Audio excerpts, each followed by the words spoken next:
I did not kill Joffrey, but I wish that I had. Watching your vicious bastard die gave me more relief than 1,000 lying whores. I wish I was the monster you think I am.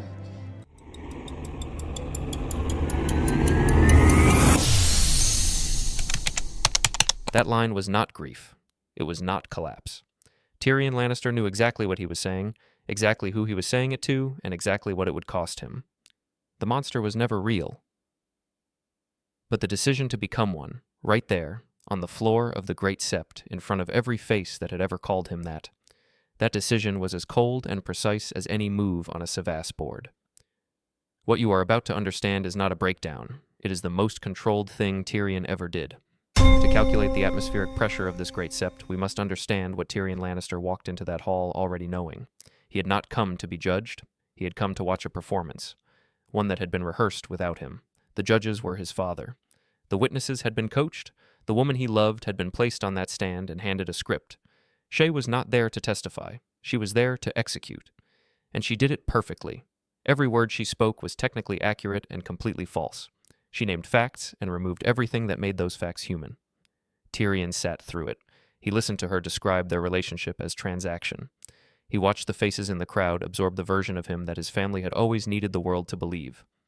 He had spent his entire life managing that version, denying it, deflecting it, performing his way around it. And in the minutes after Shae stepped down, something finished inside him. Not broke, finished. There is a difference. What broke open in that hall was not Tyrion's composure.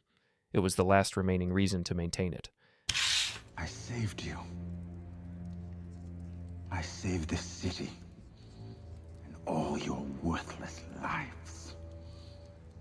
I should have let Stannis kill you all. That was not the opening of an argument. Tyrion was not presenting his case. He was recalibrating the room. Before any psychology term lands, before any strategic frame is named, this sentence exists to collapse the distance between what Tyrion was accused of and what Tyrion had actually done. He saved the city at Blackwater. He took a spear to the face. He outmaneuvered Cersei, managed Joffrey, and bought King's Landing the hours it needed to survive. None of that was in the record. None of that had been named. The wound underneath this line is not anger at ingratitude. It is the specific exhaustion of someone who has spent their entire life proving value inside a system that had already decided their worth. Tyrion had performed competence at the highest level and been made invisible for it, so he names it himself, loudly, not to persuade, to document. Social proof inversion. The deliberate use of one's own legitimate record, not as defense, but as accusation against those who ignored it. Tyrion was not asking the court to believe him. He was forcing them to acknowledge the gap between what he had given and what he had received.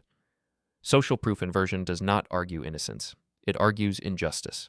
It shifts the moral weight of the entire proceeding from the accused to the accusers. That shift, that single rhetorical pivot, is what made the crowd go quiet. You wish to confess? Yes, Father.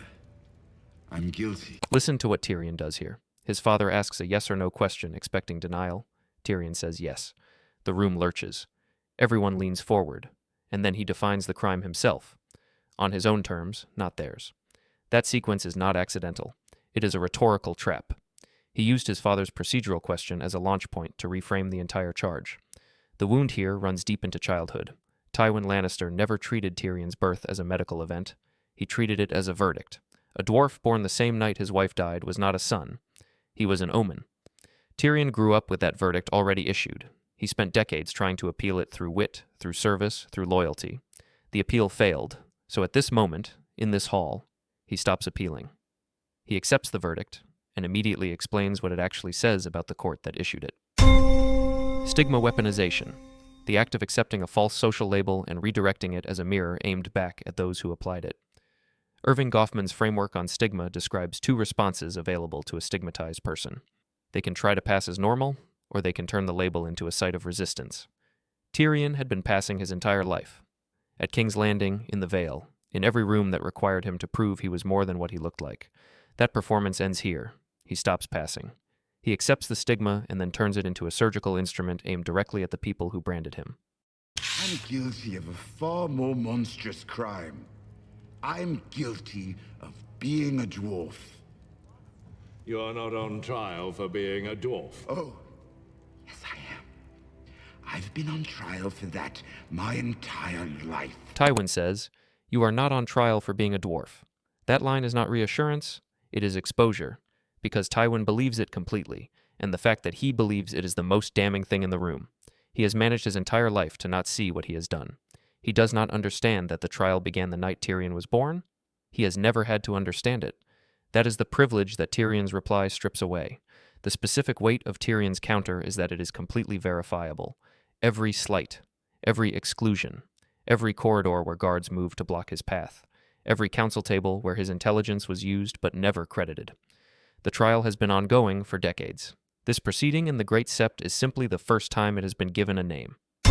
Retrospective reframing, the cognitive act of naming a pattern of past treatment as a continuous institutional verdict rather than isolated incidents.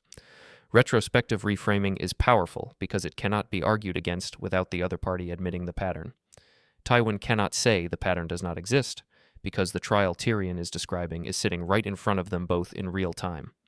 The man who orchestrated the coach testimony, who allowed his son to be displayed without defense before a rigged jury, that man is also the one saying the trial has nothing to do with being a dwarf. The contradiction is visible to everyone in the room except Tywin himself. I wish I was the monster you think I am. I wish I had enough poison for the whole pack of you. I would gladly give my life to watch you all swallow it. This is the line, and it needs to be read exactly. Tyrion does not say, "I am not a monster." He says, "I wish I were." That distinction is everything. Denial would have kept him inside their frame. This steps entirely outside it. He is not arguing the charge. He is making the charge irrelevant by exposing what the charge was always meant to accomplish. The label of monster was never about Joffrey's death. It was about making Tyrion manageable, making him small, making him grateful for whatever scraps of belonging he received. The label was a control mechanism, and he just broke it. Watch what the line actually does to Tywin's face. He does not respond. He orders Tyrion removed from the room. That reaction is not procedure. It is panic. A man who had controlled every variable in this proceeding, the judges, the witnesses, the timing, the room, suddenly could not control the one variable he had underestimated, his son's complete abandonment of the need for his approval. Counter-identification. The psychological process of deliberately adopting a projected identity, not to inhabit it, but to use it as a weapon against the projector. Counter-identification is the final stage of a long process. Stage 1 is denial. The stigmatized person rejects the label and tries to prove it wrong. Stage 2 is negotiation. They perform their way around the label, making themselves useful, making themselves appealing. Stage 3 is absorption. The label begins to shape how they see themselves even as they resist it. Stage 4 is inversion. The label is seized, turned around, and used to expose the moral failure of the one who applied it. Tyrion moved through all 4 stages in his lifetime. This speech is stage 4. It is not emotional. It is strategic, and it works. Not because it changes anything in the room, but because it permanently changes what Tyrion is willing to do next. I will not give my life for Joffrey's murder, and I know I'll get no justice here, so I will let the gods decide my fate. I demand a trial by combat. This is the move that proves the speech was never emotion. A man in genuine breakdown does not immediately demand trial by combat. He does not think 3 steps ahead while weeping. Tyrion had already calculated his exit before he stood up to speak. The confession to being a dwarf, the wish about poison, the line about the monster. Those were not a loss of control. They were the thing he needed to say before he burned the proceeding to the ground. He said them. Now he burns it. The demand for trial by combat removes the verdict from Tywin's hands. That is its entire purpose. Tywin had constructed a mechanism that could produce only one outcome. Tyrion detonated the mechanism from inside. He knew that Cersei would appoint Gregor Clegane. He also knew that someone, somewhere in Westeros, might be willing to stand against Gregor on his behalf. That was a better gamble than anything the Great Sept was offering. Procedural judo. The use of a system's own formal mechanisms to remove power from the person who controls the system. Procedural judo requires that the practitioner remain calm enough to identify which rule, which right, which inherited structure can be used to escape the trap. Tyrion had spent years studying Westerosi law and custom, not out of academic interest, but because a man who cannot win by size or lineage learns to win by knowledge.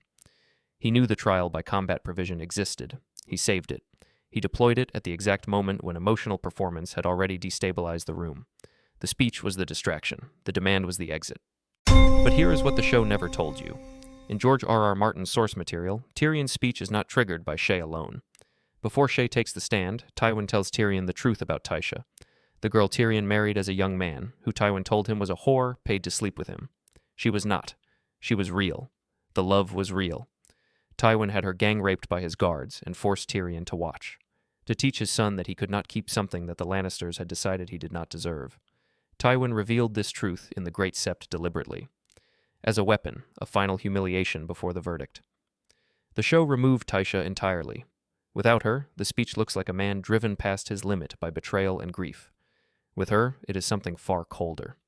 It is a man who has just been handed the complete account of what was done to him, including a destruction he had spent decades blaming on himself, and who chooses, in that moment, to make sure every person in that room understands that he knows exactly who is responsible. The monster line is not grief with Tysha in the frame. It is the most precise statement of intent Tyrion ever made. When an institution, a family, a workplace, a system, assigns a damaging identity to someone and then punishes them for inhabiting it, denial is the expected response. The assigned person is supposed to keep fighting the label.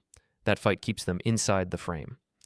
The moment they stop fighting and instead name the mechanism out loud, describe exactly what it is, who benefits from it, and what it has cost, the frame collapses. The power does not transfer to the person, but it is removed from the institution. That removal is sometimes the only exit available, and it requires the complete abandonment of the desire to be approved by the people who built the frame in the first place. Tyrion Lannister walked into that hall knowing he would not walk out free. He said what he said anyway, not because he lost control, but because he had finally decided that their version of him was more dangerous than the truth. The monster line was not a confession, it was a termination notice. Here is the question that splits this scene cleanly in two. Did Tyrion make the right call in demanding trial by combat? Or did the speech cost him the one outcome that might have saved everything? Drop your thoughts in the comments below. I'll see you in the next.